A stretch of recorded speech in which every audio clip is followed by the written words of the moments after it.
Good afternoon, welcome to వైద్యం ఆరోగ్యం. వైద్యం ఆరోగ్యంలో ఈరోజు టాపిక్ ఐవీఎఫ్ అంటే ఏంటి, ఎప్పుడు చేస్తారు, సంతానలేమికి ఐవీఎఫ్ ఎలా ఉపయోగపడుతుంది, ఈ వివరాలు మనకు తెలియజేయడానికి 49 నుండి డాక్టర్ మౌనిక గారు ఉన్నారు. మరి వారిని అడిగి మరిన్ని వివరాలు తెలుసుకుందాం. నమస్తే అండి, welcome to studio.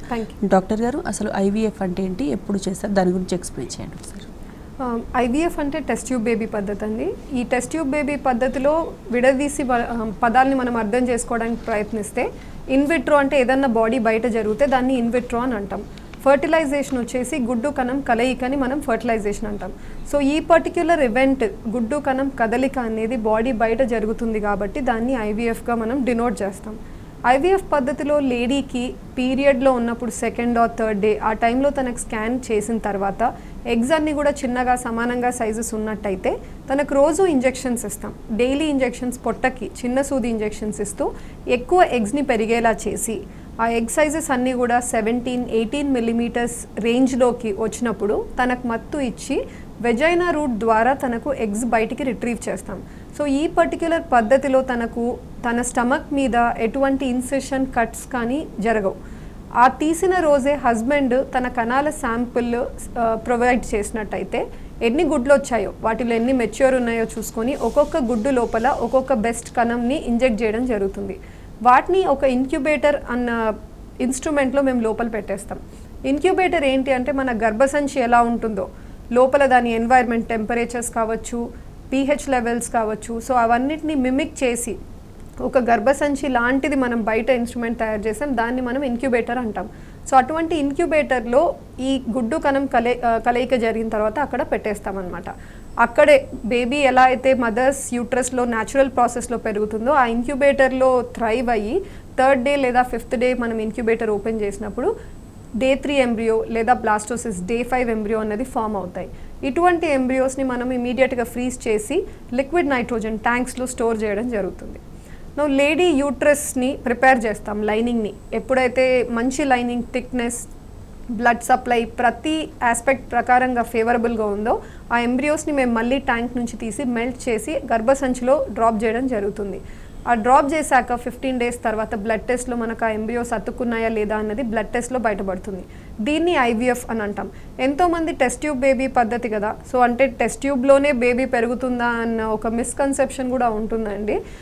That is not right. Only ఆ Day 5 స్టేజ్ వరకు మ్యాక్సిమం మనం ఎంబ్రియోని బయట పెడుతున్నాం. Remaining part of the cycle అంతా లేడీ గర్భసంచిలోనే జరుగుతుంది. రైట్ అండి. ఐవీఎఫ్ అనేది ఎప్పుడు చేస్తారు, ఎవరికి సజెస్ట్ చేస్తారంటారు? సో ఈ ఐవీఎఫ్ ట్రీట్మెంట్ ఆఫెన్ జరగదండి. చూసినట్టయితే కొన్ని ఇండికేషన్స్ ఉంటాయి, కొన్ని అబ్సల్యూట్ ఇండికేషన్స్ ఉంటాయి, కొన్ని రిలేటివ్ ఇండికేషన్స్ ఉంటాయి. అబ్సల్యూట్ ఇండికేషన్స్ అన్నప్పుడు కొంతమంది లేడీస్ గర్భసంచికి 2 వైపులా ట్యూబ్స్ ఉంటాయి, అవి 2 కూడా బ్లాక్ అయిపోయి ఉండొచ్చు. అన్ఫార్చునేట్లీ ప్రీవియస్లీ తనకు ట్యూబ్లో ప్రెగ్నెన్సీ రావడం వల్ల బోత్ ట్యూబ్స్ తీసేసి ఉండడము, లేదా తనకు ఎగ్ నంబర్స్ చాలా డిప్లీట్ అయిపోయి ఉన్నాయి, ఇటువంటి కండిషన్స్. హస్బెండ్ సైడ్ నుంచి కణాల నంబర్స్ నార్మల్ రేంజెస్ అయితే లేటెస్ట్ క్రైటీరియా ప్రకారం ఇప్పుడు 16 million per milliliter and above ఉండాలి అని అంటున్నారు. సో ఈ నంబర్స్ 10 మిలియన్ కంటే కూడా తక్కువ, గ్రాస్లీ తక్కువ కౌంట్స్ ఉన్నాయి. మొటిలిటీ కూడా అనుకున్న రేంజ్ కంటే చాలా తక్కువగా ఉన్నాయి. కొంతమందిలో 0 కౌంట్స్ కూడా కనపడుతుంటాయి. ఇటువంటి ఇండికేషన్స్ ఉన్న కేసెస్లో అబ్సల్యూట్గా వాళ్ళకు ఐవీఎఫ్ ట్రీట్మెంట్తో మాత్రమే ప్రెగ్నెన్సీ అనేది పాసిబుల్ ఉంటుంది. Other relative indications relative indications ఎలా ఉంటాయంటే అంతా ట్యూబ్స్ బాగున్నాయి, ఓవరీ నుంచి ఎగ్ రిలీజ్ అవుతుంది, కణాల కౌంట్స్ బాగున్నాయి, రిపీటెడ్లీ న్యాచురల్ ట్రీట్మెంట్స్ లేదా టాబ్లెట్స్తో or even IUI treatments fail అవుతూనే ఉన్నాయి. అప్పుడు కూడా ఐవీఎఫ్ లాంటి ట్రీట్మెంట్కి వస్తారు, ఎందుకంటే దీనిలో సక్సెస్ రేట్ కంపారిటివ్లీ ఎక్కువ ఉంటుంది కాబట్టి. రైట్ అండి. ఏ ఏజ్ వాళ్ళకి చేస్తారంటారు ఇది? ఐవీఎఫ్ ట్రీట్మెంట్కి ఏజ్ ఫ్యాక్టర్ వస్తే fertility treatments in general exclusively A clinics అయితే ఓన్లీ ఫర్టిలిటీ ట్రీట్మెంట్స్ ఆఫర్ చేస్తున్నారో మేము రిజిస్టర్ చేసుకునేటప్పుడు కపుల్స్ని వాళ్ళ ఏజ్ ప్యాటర్న్ అవన్నీ చూసుకుంటాం ఆధార్ కార్డ్స్ రిజిస్ట్రేషన్ ద్వారా. ఏఆర్టీ బిల్ ప్రకారం వాళ్ళు ఏం స్టేట్ చేశారంటే ART treatments, IUI and IVF లాంటి ట్రీట్మెంట్స్ మనం ఏఆర్టీ ట్రీట్మెంట్స్ అంటాం, అసిస్టెడ్ రిప్రొడక్టివ్ ట్రీట్మెంట్స్. ఈ ట్రీట్మెంట్స్ లేడీ వయసు కనీసం 21 ఇయర్స్ కంప్లీటెడ్ ఉన్న వాళ్ళలోనే మేము ప్రొవైడ్ చేయడానికి కుదురుతుంది లీగలీ. 21 to 50 ఇయర్స్ అంటే 21 మీద 50 లోపల ఉండాలి. హస్బెండ్ సైడ్ నుంచి చూసినట్టయితే 21 to 55 years, another 5 years extra ఉంటుంది వాళ్ళకి. అదే కొంతమంది ఇప్పుడు చూస్తున్నాం ఎంతోమంది యంగర్ ఏజ్ గ్రూప్లో కూడా మ్యారేజెస్ అయ్యి ఉంటాయండి. 19 years or 20 yearsలో కూడా ఏజ్ గ్రూప్లో ఉంటారు. ఆల్రెడీ అప్పటికే 2-3 years మ్యారేజ్ అయిందని ఫర్టిలిటీ ట్రీట్మెంట్స్ కోసం మా దగ్గర అప్రోచ్ అవుతూ ఉంటారు. కానీ వీళ్ళలో 18 above మేజర్ కాబట్టి ట్రీట్మెంట్ పరంగా ఓన్లీ ఓవ్యులేషన్ ఇండక్షన్ ట్రీట్మెంట్స్ ఇవ్వచ్చు, టాబ్లెట్స్తో అలా ట్రై చేయొచ్చు. కానీ నేను ఏవైతే అన్నానో IUI లేదా IVF లాంటి పద్ధతులకు మాత్రం లేడీ వయసు ఖచ్చితంగా 21 కంప్లీటెడ్ ఉంటేనే ట్రీట్మెంట్ ఇవ్వడం కుదురుతుంది. ఓకే, సక్సెస్ రేట్ ఎంతవరకు ఉంటుందంటారు? IVF treatment success rates they are varying అండి. అంటే కాన్స్టెంట్గా ప్రతి మంత్ ఇలానే ఉంటుంది అని చెప్పలేము. But usually they are somewhere between 50 to 60% అనమాట. సమ్ మంత్స్ చాలా మంచిగా 60+ ఉండొచ్చు. But some months they are like 50-55%. Ideally 50 to 55%లో రేంజ్ అవుతూ ఉంటాయి. ఇవన్నీ అన్నీ కలిపి మాట్లాడినప్పుడు అంటే IVFలో చాలామంది 40-year-old వాళ్ళు ఉండొచ్చు, 20 odd ఉండొచ్చు వయసు, లేదా రీజన్స్ వేరు ఉంటాయి. కొంతమంది ఓన్లీ ట్యూబ్స్ బ్లాక్ ఉన్నాయని వెళ్తుంటారు, ఇంకొంతమంది ఓవరీస్లో ఎగ్ నంబర్స్ తగ్గిపోయాయి లేదా క్వాలిటీ బాగా పడిపోతుంది, ఏజ్ ఎక్కువ అయిపోతుందని వెళ్ళడము, లేదా ఇంకొంతమంది ఎండోమెట్రియోసిస్ ఏదైనా ఇన్ఫెక్షన్ ఉండడం పెల్విస్లో, ఇట్లా డిఫరెంట్ రీజన్స్కి వెళ్తారు. వాళ్ళకి అందరికీ ఒకటే సక్సెస్ రేట్ ఉండదు అనమాట. సో అందుకని combined success rate is the average. అదే డోనర్ సైకిల్స్ మాట్లాడితే ఎవరైతే ఏజ్ గ్రూప్ హై ఉందని చెప్పేసి లేదా వాళ్ళలో ఎగ్ నంబర్స్ చాలా తగ్గిపోయాయని చెప్పేసి వేరే యంగర్ ఏజ్ గ్రూప్ లేడీస్ ఎగ్స్ని తీసుకుంటారు, డోనర్ ఎగ్స్. అలా వెళ్ళినప్పుడు comparatively success rates can go a little higher. ఎందుకంటే అక్కడ యంగర్ లేడీ ఏజ్ గ్రూప్లో ఉన్న ఎగ్స్ మాత్రమే మనం వాడి IVF ట్రీట్మెంట్ చేస్తున్నాం కాబట్టి ఒక 5-10% కంపారిటివ్లీ బెటర్ సక్సెస్ రేట్స్ మనం చూడొచ్చు డోనర్ సైకిల్స్. రైట్ అండి. ఈ IVF తర్వాత ఎలాంటి జాగ్రత్తలు తీసుకోవాలంటారు? IVF ట్రీట్మెంట్లో జాగ్రత్తలు ముందు నుంచే స్టార్ట్ అయిపోతాయండి. ఎందుకంటే మనం ట్రీట్మెంట్ స్టార్ట్ చేసే ముందే వాళ్ళకు బేసిక్ ప్రొఫైల్ అనేది మేము చెక్ చేసుకుంటాం. షుగర్స్ ఏమైనా కంట్రోల్లో లేవా, థైరాయిడ్ లెవెల్స్ ఎలా ఉన్నాయి, వాళ్ళ వెయిట్ ఎలా ఉంది, హైట్కి తగ్గట్టు BMI రేంజ్ నార్మల్ రేంజ్లో వస్తున్నారా, ఓవర్ వెయిట్లో వస్తున్నారా, ఒబీస్లో వస్తున్నారా, ఇవన్నీ చూసుకొని వాళ్ళకి తగ్గ ఎక్సర్సైజెస్, డైట్ ఇవన్నీ చూసుకోవాల్సి ఉంటుంది. నెక్స్ట్ ప్రీ ట్రీట్మెంట్ అని ఉంటుంది. మనం ఇంజెక్షన్స్ మొదలు పెట్టేటప్పుడు IVFలో మన ఎయిమ్ ఏంటంటే maximum number of eggs retrieve అవ్వాలనే చూస్తాం. సో దట్ ఎక్కువ ఎంబ్రియోస్ తయారైతే వాళ్ళకు బ్యాకప్ ఛాన్సెస్ ఉంటాయి. ఒక ఛాన్స్ మనకు వర్కౌట్ అవ్వలేదు, నెగిటివ్ వచ్చినా మీకు బ్యాకప్లో ఎంబ్రియోస్ ఉంటాయి. లేదా ఒకటి వర్కౌట్ అయ్యి అన్ఫార్చునేట్లీ అది మిస్క్యారేజ్ అలా దారి తీసి ఏమన్నా ఎండ్ అయినా కూడా మనకు బ్యాకప్ ఫ్రీజింగ్లో ఉన్న ఎంబ్రియోస్ వాడడానికి కుదురుతుంది. కాబట్టి ఎక్కువ ఎగ్స్ రిట్రీవ్ అవ్వాలని అనుకుంటాం. దానికి తగ్గట్టు అన్ని ఎగ్స్ సమానంగా ఉండేటట్టు ప్రీ ట్రీట్మెంట్ మెడికేషన్స్ ఒక 1 week ప్రయర్ టు ద పీరియడే మేము స్టార్ట్ చేసుకుంటాం. డ్యూరింగ్ ది IVF ట్రీట్మెంట్ మేము ఏమేమి జాగ్రత్తలు చెప్తామంటే, ఒకటి ఈ టైంలో ఇంజెక్షన్స్ అన్ని తీసుకుంటున్నప్పుడు అండాశయాల సైజులు నార్మల్ రేంజ్ కంటే కొంచెం పెద్దగా అవుతూ ఉంటాయి. సో ఇలా పెద్దగా అయ్యే ప్రక్రియలో హస్బెండ్ అండ్ వైఫ్ కలిసినప్పుడు సడన్ గా ఓవరీ టర్న్ అవ్వడం, డాన్సింగ్, ఇటువంటి ఏమైనా వెరీ బిగర్స్ యాక్టివిటీస్ చేస్తే కూడా సడన్ గా ఓవరీ టర్న్ అయ్యి ఏదైనా సర్జికల్ ఎమర్జెన్సీ దారి తీయడం, ఇటువంటి ట్రబుల్స్ ఉండొచ్చు అని చెప్పేసి మేము క్లియర్గా ఎక్స్ప్లెయిన్ చేస్తాం ఇన్స్ట్రక్షన్స్. హస్బెండ్ సైడ్ నుంచి వచ్చేసి ఈ టైంలో కలవద్దు అన్నాము. డైరెక్ట్గా ఎగ్స్ తీసే రోజు ఆయన శాంపుల్ ప్రొవైడ్ చేసేటప్పుడు మరీ ఎక్కువ గ్యాప్ ఉండద్దు. ఒక 10 days ఇంజెక్షన్స్ వెళ్ళి ఉండొచ్చు, 12 days ఇంజెక్షన్స్ వెళ్ళి ఉండొచ్చు. అంత టైం అబ్స్టినెన్స్తో ఆయన శాంపుల్ ఇచ్చినప్పుడు ఆ ఓల్డ్ శాంపుల్లో చనిపోయిన కణాలు, రియాక్టివ్ ఆక్సిజన్ స్పీషీస్ ఇవన్నీ ఎక్కువ ఉంటాయి. సో మేము ఏమంటుంటామంటే ఈ ట్రీట్మెంట్ వైఫ్కి జరుగుతున్న టైంలో హస్బెండ్ సైడ్ నుంచి కూడా ఆయన ఏం పాటించాలంటే 3 to 4 daysకి ఒకసారి త్రూ మాస్టర్బేషన్ ఆయన సొంతంగా ఒక శాంపుల్ని డిస్కార్డ్ చేస్తూ వచ్చినట్టయితే final day on the day of egg retrieval వాళ్ళు sample which is not more than 2 to 3 days old provide చేయగలిగితే బెటర్ అవుట్కమ్స్ ఉంటాయి. ఈ 49లో IVF ట్రీట్మెంట్ ఎలా ఉంటుంది దాని గురించి కూడా ఎక్స్ప్లెయిన్ చేయండి. IVF ట్రీట్మెంట్ ఒక కామన్ క్వశ్చన్ వస్తూ ఉంటుందండి పేషెంట్స్ వచ్చినప్పుడు. వాళ్ళు ఏమంటారంటే IVF కాదు నాకు ఇక్సీ కావాలి, అట్లా డిఫరెంట్ ఇంటర్ప్రిటేషన్స్లో అడుగుతూ ఉంటారు. ఈ IVF ఇక్సీ అంటే same thing. Test tube baby పద్ధతిలో అంతా మనం ఎగ్స్ బయటికి తీసాక లేడీస్ బాడీ నుంచి ఆ ఎగ్ లోపల స్పర్మ్ని ఇంజెక్ట్ చేసేటప్పుడు దాన్ని మనం ఒక మైక్రో మ్యానిప్యులేటర్ ద్వారా మేమే సెలెక్ట్ చేసుకొని ఒక్కొక్క ఎగ్లో మేమే స్పర్మ్ని ఇంజెక్ట్ చేస్తే దాన్ని ఇక్సీ అంటాం, ఇంట్రాసైటోప్లాస్మిక్ స్పర్మ్ ఇంజెక్షన్. దీనికి ఒక RI సిస్టమ్ అన్నది అవసరం ఉంటుంది, సపరేట్ ఎక్విప్మెంట్.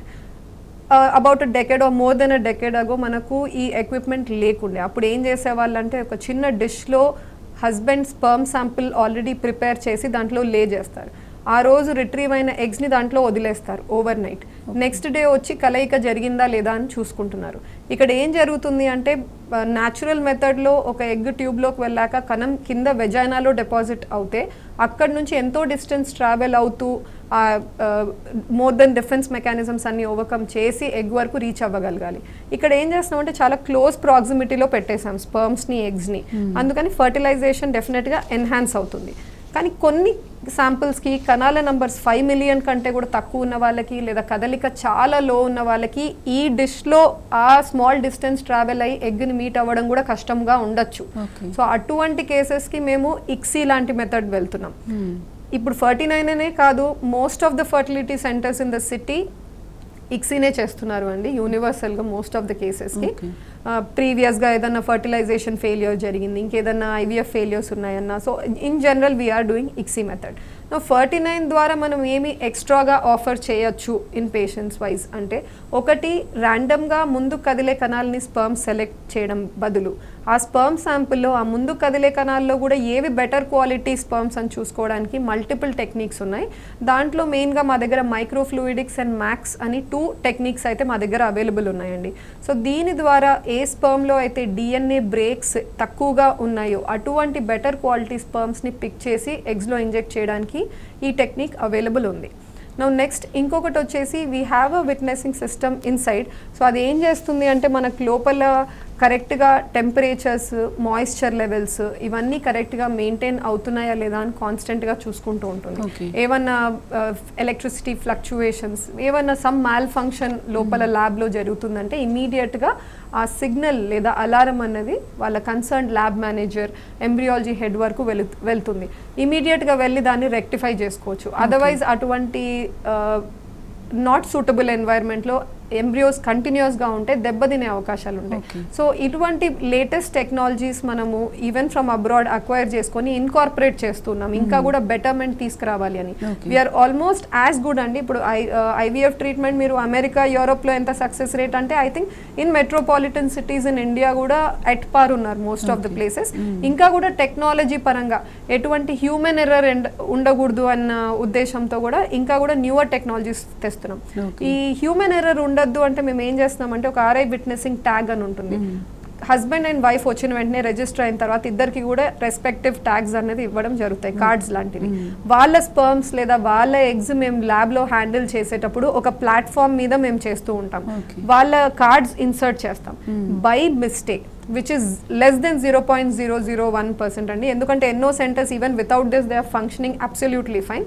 కానీ పేషెంట్స్కి డౌట్స్ ఉండొచ్చు. ఈ మధ్య బాలీవుడ్ మూవీస్ కావచ్చు, టాలీవుడ్ మూవీస్ కావచ్చు, in that direction they are showing ఏదన్నా మిక్సప్ అవ్వడం, గ్యామెట్స్, దానివల్ల ఇబ్బందులు అవ్వడం. We are seeing very famous actors and actresses also doing that. చాలా ఇన్ఫ్లుయెన్స్ అవుతున్నారు పీపుల్. సో సబ్జెక్టివ్గా వాళ్ళకు కూడా డౌట్స్ ఉండకూడదు అన్న ఉద్దేశంతో దే గాట్ దిస్ సిస్టమ్. అక్కడ ఏం చేస్తాము అంటే బై ఛాన్స్ ఎవరన్నా వేరే హస్బెండ్ సిమెన్ శాంపుల్ తీసుకున్నాము, అది ఆ ప్లాట్ఫామ్ మీద పెట్టిన వెంటనే ట్యాగ్స్ మ్యాచ్ అవ్వవు. సో ఇమీడియట్లీ అలారం గోస్ అంటే మనం తప్పు చేసామని చెప్పేసి we put the sample back and bring the correct sample. So ఇట్లా ఎన్నో ఎక్విప్మెంట్స్ ఉన్నాయి. ఆబ్జెక్టివ్గా సబ్జెక్టివ్గా ఏ గ్రౌండ్స్లో కూడా పేషెంట్కి డౌట్ ఉండకూడదు అని చెప్పేసి. ఒక కపుల్కి ఎన్నిసార్లు IVF అనేది చేయొచ్చు అంటారు? IVF ట్రీట్మెంట్ నంబర్స్ అని ఏం లేవండి. అంటే 2 times చేయొచ్చు, ఓన్లీ 3 times చేసి ఆపేయాలి అని అయితే లేదు. IVF ట్రీట్మెంట్లో ఇంకా అడ్వాన్స్ టెక్నిక్స్ ఇప్పుడు రిపీటెడ్గా ఫెయిల్ అవుతున్నాయి. మంచి క్వాలిటీ ఎంబ్రియోస్, చూడడానికి మంచి గ్రేడ్ ఎంబ్రియోస్ కూడా లేడీ ట్రాన్స్ఫర్ చేసుకొని రిపీటెడ్గా నెగిటివ్ రిజల్ట్సే వస్తున్నాయి అన్నదానికే అదర్ అడ్వాన్స్మెంట్స్ కనుక్కున్నారు. లైక్ ఎంబ్రియో టెస్టింగ్, యూట్రస్ పొర ఎండోమెట్రియం టెస్ట్ చేయడం. ఇవన్నీ వచ్చింది ఎందుకు అంటే 2 or 3 times కంటే ఎక్కువసార్లు ఫెయిల్ అవుతున్నారు కాబట్టి. నువ్వు ఇన్ని టైమ్స్ అన్ని టైమ్స్ అని చెప్పలేం, కానీ వాళ్ళ కండిషన్స్ ఎలా ఉన్నాయి, హెల్త్ కండిషన్స్, ఏజ్ ఫ్యాక్టర్స్, వీటన్నిటి చూసుకొని మేము నెక్స్ట్ లెవెల్ ఆఫ్ ట్రీట్మెంట్కి వెళ్తూ ఉంటాం. నువ్వు రిపీటెడ్గా ఇమీడియట్ మంత్ వెళ్ళొచ్చా, 2-3 months గ్యాప్ ఇవ్వాలా, 6 months గ్యాప్ ఇవ్వాలా, దీనికి కూడా చూస్తే మేము ఇచ్చే మెడికేషన్స్ కానీ ఇంజెక్షన్స్ కానీ దే ఆర్ ఆల్ హార్మోన్స్. హార్మోన్స్కి ఎక్కువ హాఫ్ లైఫ్ ఉండదు బాడీలో, చాలా తొందరగా వాష్అవుట్ అవుతాయి సిస్టమ్ నుంచి. అందుకనే మీరు సమ్టైమ్స్ ఇమీడియట్ మంత్లో కూడా ట్రీట్మెంట్ వెళ్ళడానికి ఎటువంటి అబ్జెక్షన్స్ ఉండవు. ఓకే, ఈ ట్రీట్మెంట్ జరుగుతున్నప్పుడు నార్మల్గా వర్క్ చేసుకోవచ్చు అంటారా? ఇంకా ఫుడ్ పరంగా ఎలాంటి జాగ్రత్తలు తీసుకోవచ్చు అంటారు? డెఫినెట్లీ అండి. అంటే అది హాస్పిటల్స్లో నర్సెస్ కావచ్చు, సమ్ టెక్నీషియన్స్ కావచ్చు, లేదా డాక్టర్స్ కావచ్చు, ఎవ్రీవన్ IVF ట్రీట్మెంట్ తీసుకునేటప్పుడు బెడ్ రెస్ట్ అన్నది ఎక్కడ అడ్వైజబుల్ కాదు. నిజానికి వద్దు అని మేమే forward we advise against it. ఎందుకంటే బెడ్ రెస్ట్లో మనకు బాడీ సెడెంటరీగా ఉన్నప్పుడు పెల్విస్కి యూట్రస్కి మంచి సర్క్యులేషన్ వెళ్ళట్లేదు, ఎక్సర్సైజెస్ చేస్తే మంచిది అని చెప్తాను. ఇంకొకటి సైకలాజికల్గా కూడా ఆ బెడ్ రెస్ట్లో ఉన్నప్పుడు లేడీ కాన్స్టెంట్గా తన ట్రీట్మెంట్ ఏమవుతుంది, అవుట్కమ్ ఎలా ఉంటుంది, పాజిటివ్ ఉంటుందా నెగిటివ్ ఉంటుందా అని చాలా స్ట్రెస్లో ఉంటారు దాని గురించి ఆలోచిస్తూ, which is not good in any format. అందుకని బెడ్ రెస్ట్ ఖచ్చితంగా వద్దు అని చెప్తాం. యాక్టివ్గా తను బయట వర్కింగ్ లేడీ కావచ్చు or in fact household work home worker అయి ఉండొచ్చు. ఎందుకంటే ఇంట్లో కూడా వాళ్ళ హౌస్ వైఫ్స్ కూడా ఏంటంటే చాలా వర్క్స్ చేస్తుంటారు in terms of household work. So అన్ని whatever they're continuing factories continue చేయమనే చెప్తామండి. కెరియర్ లాంటివి కూడా ప్లాన్ చేయగలిగినవి కాబట్టి అవి స్టాప్ చేస్తే ఏమవుతుందంటే ఇట్స్ డిఫికల్ట్. ఈ ఐవీఎఫ్ లాంటి ట్రీట్మెంట్ లేదా ఫర్టిలిటీ ట్రీట్మెంట్స్ మేము 100% గ్యారంటీ ఎక్కడా లేదు, ప్లస్ ఈ మంత్స్లో చేసేస్తాము లేదా 1 yearలో ఖచ్చితంగా మీకు ప్రెగ్నెన్సీ తెప్పిస్తామన్న సిచ్యువేషన్ కూడా లేదు. కాబట్టి ఐ థింక్ మన లైఫ్లో కెరియర్ అవన్నీ మనం ఈక్వల్గా దాన్ని సపరేట్గా పెట్టి ప్యారలల్గా ఈ ట్రీట్మెంట్ తీసుకోవడమే అడ్వైజబుల్. రైట్ అండి. ఈ సంతానలేమి సమస్యకు నిర్ధారణకు ఎలాంటి టెస్టులు అందుబాటులో ఉన్నాయి అంటారు, ముఖ్యంగా 49లో? ఇది బేసిక్ ఇన్వెస్టిగేషన్స్ అండి. ముందు వచ్చిన వెంటనే తన హైట్, వెయిట్, బిఎంఐ చెక్ చేయడం జరుగుతుంది, పల్స్ రేటు, బీపీ ఎలా ఉంది చెక్ చేయడం జరుగుతుంది. తర్వాత బ్రీఫ్గా హిస్టరీ తీసుకుంటాము, వాళ్ళ ఏజ్ ఏంటి, మ్యారేజ్ ఎంత టైం అవుతుంది, ఎంత టైం నుంచి ప్రెగ్నెన్సీ ప్లాన్ చేస్తున్నారు. చాలామంది యంగ్స్టర్స్ తొందరగా పెళ్లి చేసుకున్న ఒక్కొక్కరు వేరే సిటీస్లో ఉంటారు, వాళ్ళ ఎగ్జామ్స్ అయిపోలేదను. సో కోహాబిటేషన్ ఒకటే ప్లేస్లో ఉండి వాళ్ళు ప్రెగ్నెన్సీ కోసం ట్రై చేస్తుంది ఎప్పటి నుంచి, కాండమ్స్ ఏమైనా వాడి వాళ్ళు ప్రెగ్నెన్సీని పోస్ట్పోన్ చేసుకున్నారా, ఇటువంటి డీటెయిల్స్, పీరియడ్స్ ఎలా ఉన్నాయి అవన్నీ తీసుకున్న తర్వాత ఇన్వెస్టిగేషన్స్కి వచ్చినట్టయితే లేడీ సైడ్ నుంచి ప్రిలిమినరీ బేసిక్ స్టార్ట్ మేము స్కాన్తో మొదలు పెడతాం. స్కాన్లో యూట్రస్ అండ్ ఓవరీస్ మాత్రమే కనపడతాయి, బట్ అవి ఎలా ఉన్నాయో చూసుకొని రాసుకున్న తర్వాత హస్బెండ్వి సిమెన్ అనాలిసిస్ చేసుకుంటాం. వీర్యకణాల పరీక్ష కూడా బాగున్నట్టయితే we want to try at least 3 to 4 cycles టాబ్లెట్స్తో ట్రై చేస్తామండి. ఇంకొక టెస్ట్ బేసిక్ ఇన్వెస్టిగేషన్లో పార్ట్ వచ్చేది ట్యూబ్స్ టెస్ట్. ట్యూబ్స్ స్కాన్లో కనపడవు కాబట్టి ట్యూబ్స్ ఓపెన్ ఉన్నాయా లేదా కూడా చూసుకున్నట్టయితే ఆల్మోస్ట్ 5 to 6 months వరకు టాబ్లెట్స్తోనే ఎగ్ గ్రోత్ మానిటర్ చేసుకుంటూ వాళ్ళు న్యాచురల్గా ట్రై చేయొచ్చు.